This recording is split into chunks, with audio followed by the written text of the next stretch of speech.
បងប្អូនmà dạngនេះមានបងប្អូនសួរច្រើនបាទទាំងអ្នកឆ្ងាយទាំងអ្នកចិត្តអញ្ចឹងណាសួរថាតើ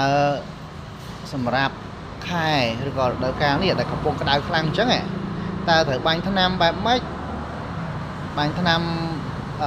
ឲ្យវាមានប្រសិទ្ធភាពល្អអញ្ចឹងណាបងប្អូនព្រោះថាវាក្តៅខ្លាំង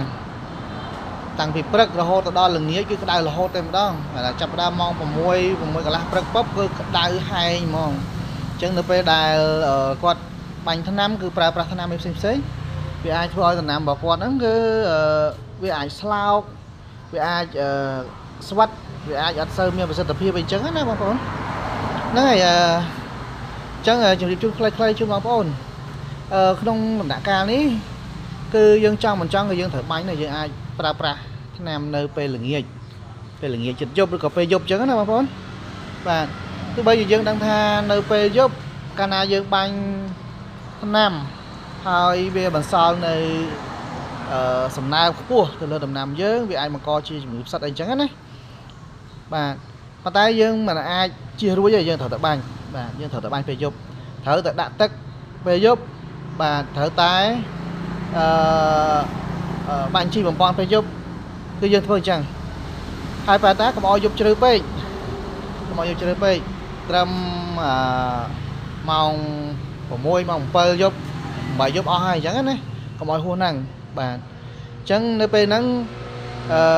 សំណើមឬក៏ជីថ្នាំដែលយើងបានបាញ់ទៅហ្នឹងវានឹងជ្រាបចូលស្លឹករបស់ដំណាំយើងអស់ហើយបាទវាអត់សល់ទៀតទេណា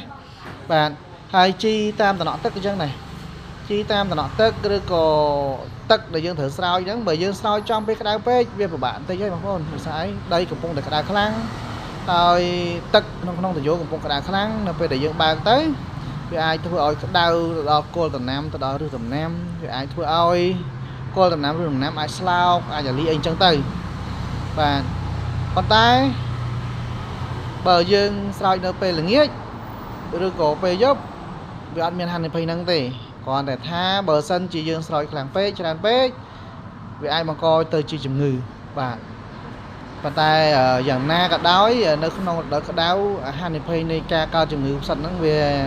ទាបជាងខែវស្សាបងប្អូនណាជារដូវវស្សាហ្នឹងហើយដូច្នេះយើងក៏សម្រេចចិត្តណែនាំបងប្អូនកសិករយើងធ្វើការប្រើប្រាស់ថ្នាំជីឬក៏ទឹកអីហ្នឹងគឺនៅពេលល្ងាចវាល្អជាងដែលយើងដាក់ពេលព្រឹកអាហ្នឹងសម្រាប់អាកាសធាតុឬក៏ស្ថានភាពយើងបច្ចុប្បន្នណាប៉ុន្តែបើថ្ងៃក្រោយទៅវាប្រែប្រួលផ្សេងទៀតអាហ្នឹងយើងនិយាយគ្នាផ្សេងបាទរឿងផ្សេងទៀតអរគុណច្រើនណាបងប្អូនណាអញ្ចឹងចែកម្លែកជូនបងប្អូនប៉ុណ្ណឹងចុះហើយបើសិនជាបងប្អូនមានសំណួរមានចម្ងល់អីបន្ថែមទៀតបងប្អូនអាចទំនាក់ទំនងឆាតមកបាទចូល page ក៏បានឬក៏ទេមកលេខទូរស័ព្ទក៏បានដែរអរគុណច្រើនជូនពរបងប្អូនសុខសប្បាយទាំងអស់គ្នាចូលឆ្នាំមានសេរីសួស្តីជ័យមង្គលទទួលទានមានបានទាំងអស់គ្នា